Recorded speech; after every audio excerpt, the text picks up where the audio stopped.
আমার মনে হয় সম্পর্ক তো অবশ্যই এখনও ভালো আছে, আমি কখনোই মনে করি না এটা খারাপ। আর ছবিটা আমার মনে হয় কিছু এআই করা হয়েছে ছবিটাতে, আসলে এরকম কোনো সিচুয়েশন হয়েছে।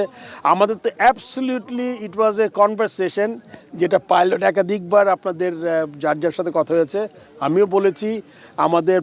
আমরা রংপুর গার্ডেনে গিয়েছিলাম এবং ঢাকা স্টেডিয়ামের যে ফ্যাসিলিটিগুলো আছে রংপুর গার্ডেন যে আমরা দেখে এসেছি ওটা নিয়ে আলোচনা করছিলাম। আর আপনার ছবি যদি ভালো করে খেয়াল করেন, আমি মনে হয় আমার আঙ্গুলটা, এটা আমার আঙ্গুল না, এই আঙ্গুলটা কোত্থেকে আসছে আমি জানি না। এক, দুই নম্বর হলো কি, আপনার সামনে নির্লিপ্তভাবে একজন ভদ্র মহিলা আর তার বাচ্চা নিয়ে খেলা দেখছে, তার মাঝখানে দুইজন মানুষ, এটা কীভাবে সম্ভব? কোনো ভদ্রলোক এই কাজটা করতে পারে না আমার মনে হয়।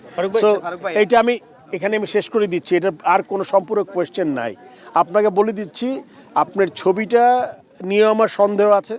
আর ছবি যদি কোনো কারণে কোনো পর্যায়ে যদি হয়ে থাকে, কারণ আমরা কথা বলার সময় তো হাত আর বন্ধ রাখতে পারি না, হাত চলতে থাকে, সো ওইটা যদি হয়েও থাকে, আমার মনে হয় এটা খুব সম্ভবত এটা বানানো একটা ছবি। আই এম সরি যদি ওই লোকটা থেকে থাকে এখানে যে ছবিটা তুলেছে।